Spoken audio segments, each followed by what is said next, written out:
I'm Chris Forsberg. And I'm Dylan Hughes. And we're going to transform this recreational Polaris UTV into a race-ready rig. Welcome to the Slime Road to Baja.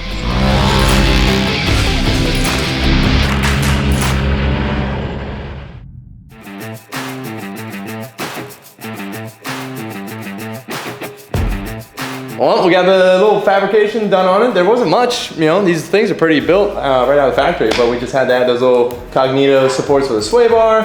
We got the new engine mounts in there. We got the rear bumper on there, and now it's just reassembly. Reassemble time, and that thing needs some love for sure. Like, it's kind of looking sad right now. You don't think it's ready to go? It's looking sad right now. Yeah, but we got a whole pile of Cognito parts. All the different pieces of suspension. We got some Recaro seats. We got a new roll cage sitting outside. We got to clean that up, paint that, but yeah, man, we're just off to it. We got a lot of wrenching to do. Let's go.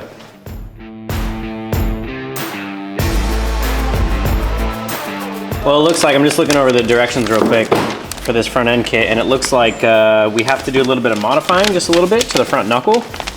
Just have to shave off a little bit by the bolt for the upper kingpin, I guess you could call it. So a little bit of grindage there. Just gotta make sure everything's clearing, everything's fitting, make sure I'm not forgetting anything. Kegel, what's this new tattoo you got? Let's check it out. Whip it out, this is official. Place where we can see it, or? Yeah. Whoa! Damn. Yeah. Holy. That's an eagle. Looks sick. Yeah. It's sore. Yeah, I'll bet. I'll bet. To say the least. I feel like it's gonna be like a sand it down and then check the fit, come back a few times kind of deal. All right, so sorting out these bushings, looks like they got them pre-assembled for us, which is nice. So it should be fairly obvious where they go. A couple uppers, couple lowers, but these right here is gonna be what's taking all the abuse from the Baja. So it's just gonna kind of rubber isolate the control arms, make it so they can pivot okay. They came with a little bit of a grease pocket here to put in there, make sure it doesn't squeak too much, keep it nice and lubricated, and figure we'll fire this grease open and start sticking these things in there. But pretty crazy, that right there is what's holding the wheels on.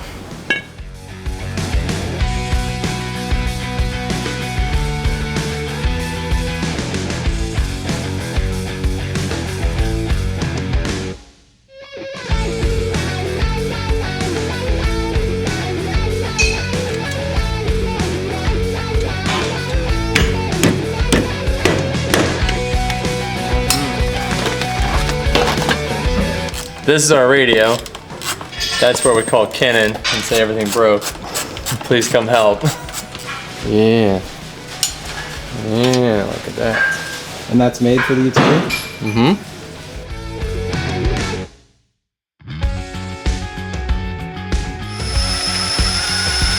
And yeah, we actually just started running these in the FD cars because they have such a long range. So you can get a way bigger, more powerful antenna up on the top side of your rig. And then of course you got your walkie-talkie. How are you gonna use that while you drive? Dylan, come in over. Hey, Richard. Dylan, how's them arms coming? Go fast. Good. Copy. So we're gonna get some proper nourishment, right? Yeah, proper nourishment from Del Taco. I feel like from the last series, we kind of just got to keep this going, you know? I like it. It is what it is. I like it. It's not the best, but I like it. It's local, it's cheap, it's affordable. Yeah. You know?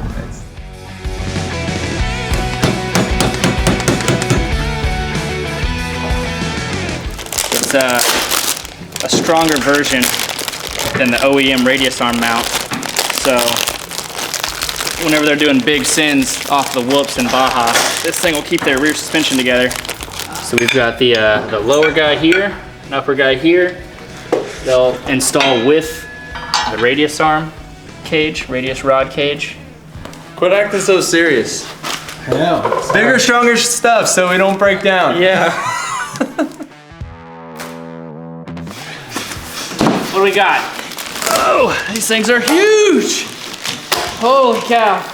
Yeah! Baja approved. Yeah, no doubt. Holy cow. Those are monstrous, dude. That'll handle the Baja. Baja. We're gonna need to lift it. Can you lift it? We'll lift it.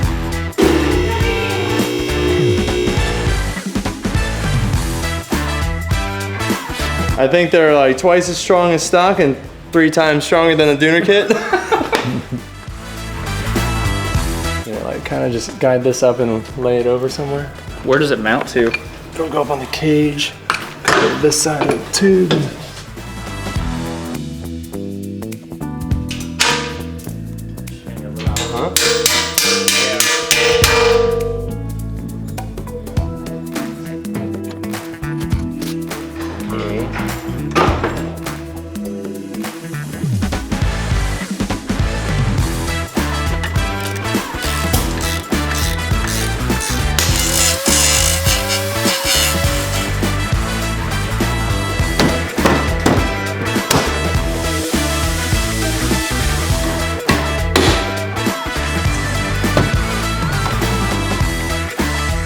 Tina, you were scaring the out of me, dude. Safety glasses. Holy Almost. There she is, mate.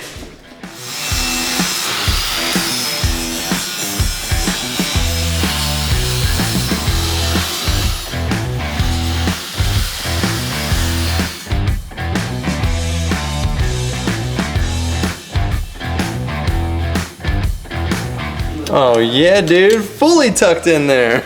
Yeah. So these are KMC, they're bead locks, of course, necessary for off-road. So you mount the tire up halfway and you sit the second lip on here, then you bolt this bead together, and what this does is pinches bit here into place. So it keeps the tire from wanting to de-bead and fall off. I'm just throwing a little anti-seize on these bolts so we don't chew up the threaded inserts, and then you gotta make sure you line up for this one. I made that mistake the first time. Started taking all these bolts up and came to this one. I was like, take it back off. But the other cool thing about these wheels is they're super strong, super lightweight, full forged. Running the Tensor DSR 33-10-15 tire. That on top of some extra slime 2-in-1 in there. We're not gonna have any problems with those tires. Oi! Getting this thing ready to clean, huh? Time, dude. I feel like I got rust all over my face from the grinder.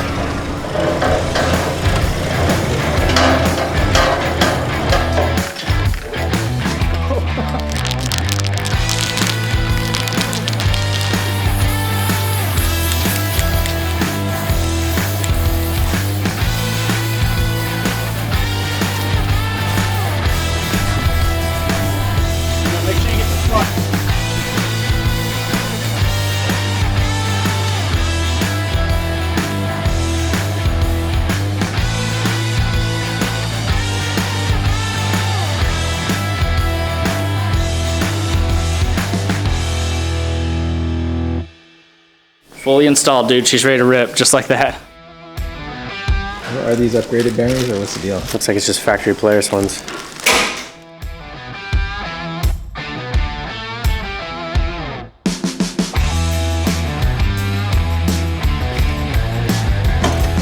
Should do it. Fit? Oh yeah. So we got race winning shocks and arms. Now it's up to us. Shows the eagle. It's my bald eagle of power. Woo! It's like, yeah! What kind of car is this, Dylan? Yellow one. This is my third knuckle I'm pressing a new hoe wheel bearing into. That wheel bearing was fairly loose in there, I'm not gonna lie. Thing of go.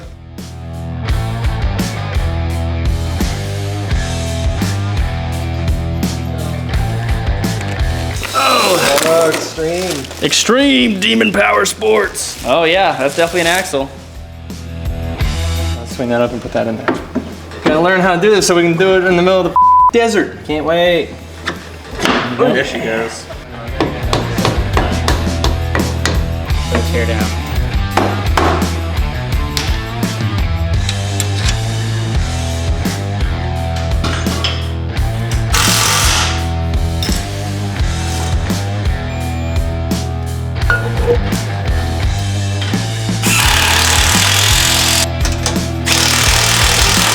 We are now installing rock guards, which is pretty cool. Got a whole lot of hardware here. I'm gonna simply mount right here to protect rocks from getting on the inside of the wheel and screwing up your brake pads. See how that's a little bent right there? It's because a rock jumped up there and bit it. Dylan, what's your level of experience in Baja? I watched it on TV once. That's it. Spread it out. Sick, dude. We are moving on to interior stuff. So, getting the seat brackets lined up, and then putting all the plastic back in, all this plastic that we took out to get the stock tank out, making this puzzle all fit back together, pop a bunch of pins back in, bolt this thing down, and then before we like tighten the sides down, we gotta get the roll cage sitting on top, so. Just waiting for this nerd to shut up so I can name this gun. She's doing good.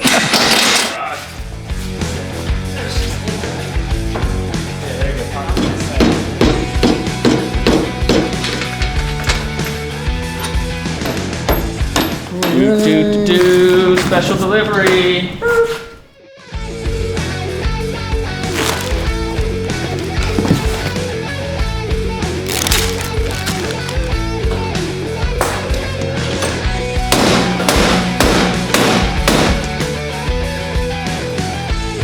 There it is. It's together. Yeah, this thing really turned around real quick. Went from a plastic bobsled to a full ready to go race rig in just you know, a little bit of effort. Dude, it was looking pretty sad when we rolled the thing in the other day. I was just like, oh my gosh, looks like a lot of work, but look at it. But yeah, we got that whole pile of Cognito boxes unraveled and thrown onto this rig, and it's looking really good. So the build is done, but the next steps are we gotta get the wrap on there, get the rest of the race prep done, get the light bar on there, but you know, we gotta get all the wrap done first, then we can get those little last minute bits, like get the mirror set in there and get the light bar, like I was saying, make sure the comms work. Yep. And so yeah, it's gonna look a little different even still. Yep, a little bit of race prep to be done, but I'm just really stoked to have the majority of the build out of the way, and this thing is already looking sick. I can't wait to put a little bit of slime decals on there. We already got a little touch of green back there. Yeah, so yeah. A little bit more of that to be coming, but stoked overall, and I can't wait to drive it. Oh yeah, it's almost time to drive.